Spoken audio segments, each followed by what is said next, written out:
ప్రెస్లో కృష్ణా నదీ జలాలపై, అదేవిధంగా కృష్ణా బేసిన్ ప్రాజెక్టులపై, అదేవిధంగా పాలమూరు రంగారెడ్డి ప్రాజెక్టుపై అనేక అనుమానాలు వ్యక్తం చేస్తూ, మరి వాళ్ళు ఏదో గొప్పగా చేసినట్టుగా, ఇప్పుడున్న ప్రభుత్వం ఏదో సరిగా చేస్తలేనట్టుగా వారు మాట్లాడి, ఈ అంశం శాసనసభలో డిస్కషన్ పెట్టినప్పుడు వాళ్ళు రాకపోవడం ఇది చాలా దురదృష్టకరం.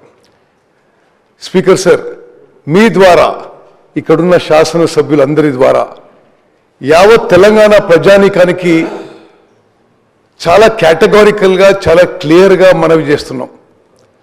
గౌరవ ముఖ్యమంత్రి రేవంత్ రెడ్డి గారు, ఉప ముఖ్యమంత్రి భట్టి గారు, మా క్యాబినెట్, మా ప్రభుత్వం మొత్తం కూడా ఒక టీఎంసీ కాదు కదా, కృష్ణా గోదావరి నదీ జలాల్లో తెలంగాణకి రావాల్సిన నీటి హక్కుల విషయంలో ఒక్క చుక్క నీళ్లు కూడా ఎవరికి పోదు అని చెప్పి మేము తెలంగాణ ప్రజానీకానికి హామీ ఇస్తున్నాం. అదేదో నీటి హక్కుల విషయంలో వాళ్ళేదో గొప్పగా చేసినట్టు, ఇప్పుడు ప్రభుత్వం తప్పులు చేస్తున్నట్టు ఒక ఫాల్స్ నెరేటివ్ బిల్డప్ చేసే విషయాన్ని మేము తీవ్రంగా ఖండిస్తున్నాం.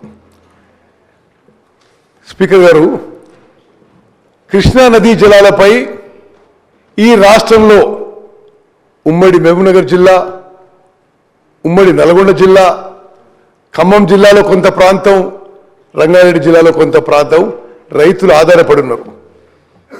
నేను కొన్ని ఫ్యాక్ట్స్ అండ్ ఫిగర్స్ చూపెడతాను మీకు. కృష్ణా నదీ జలాల విషయంలో ఉపయోగంలో కానీ, కృష్ణా జలాల్లో నీటి కేటాయింపుల విషయంలో కానీ మా ప్రభుత్వం వచ్చిన తర్వాత గత ప్రభుత్వాలు 10 ఏళ్ల పాటు మరి ప్రభుత్వం ఉన్న వాళ్ళకంటే చాలా సమర్థవంతంగా మా నీటి హక్కులు కాపాడిన విషయం కూడా నేను మనవి చేస్తున్నాను.